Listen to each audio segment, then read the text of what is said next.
won New Hampshire 3 times now. Three. We win it every time. We win the primary. We win the generals. We've won it. We have beaten Biden. You could almost say, who can't? Who the hell can't? The man can't put 2 sentences together. He can't find the stairs off a stage.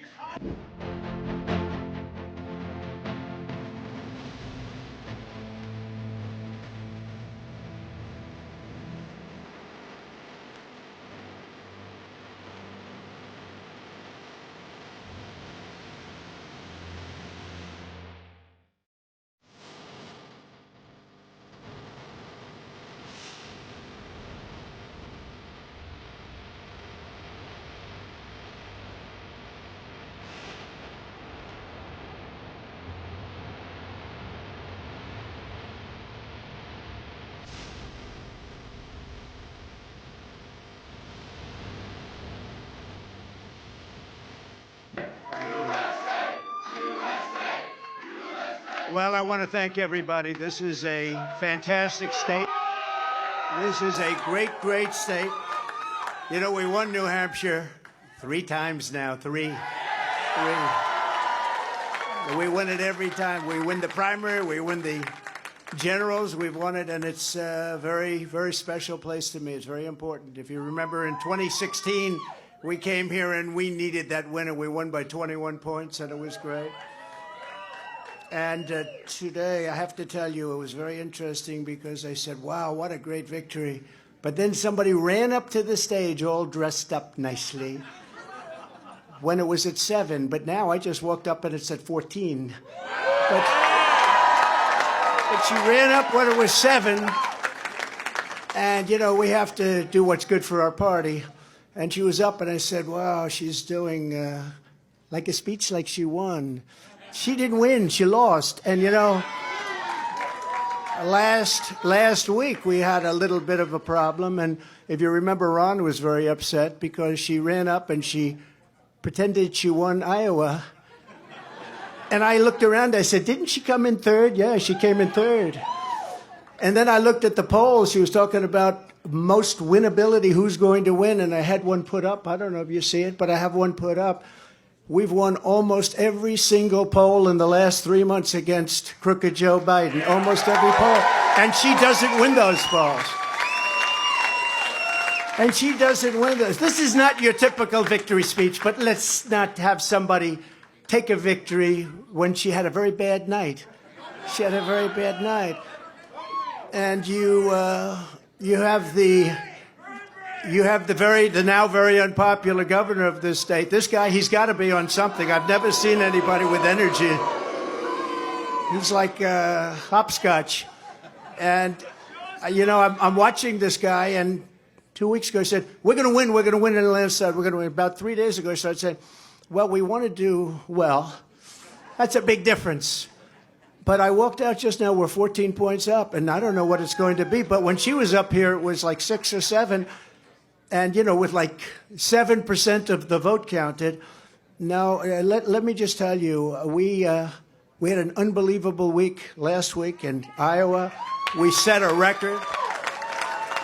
It was the best in the history of the caucus, in the history.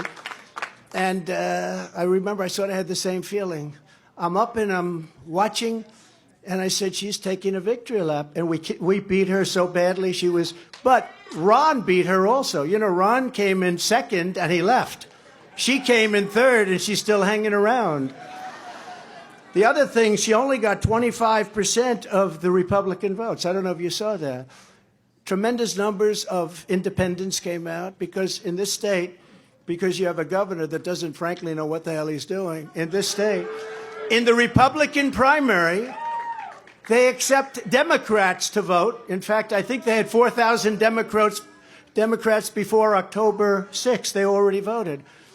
Now, they're only voting because they want to make me look as bad as possible. Because if you remember, we won in 2016. And if you really remember, and if you want to play it straight, we also won in 2020. By more. And we did much better in 2020 than we did in 2016. 16. But as they said, we lost by a whisker, just by a whisker. No. But we can't let that happen. You know, you have to have people that speak up. I said, I can go up and I can say to everybody, oh, thank you for the victory. It's wonderful. Or I can go up and say, who the hell was the imposter that went up on the stage before and like claimed a victory? She did very poorly, actually. She had to win.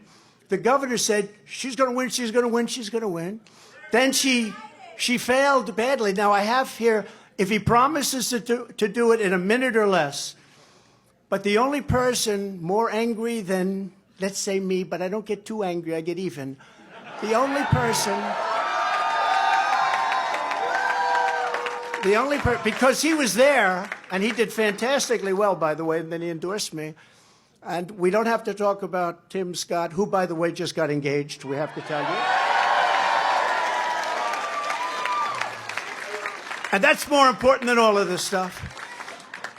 But a man that got to know her very well is Vivek. I said, Vivek,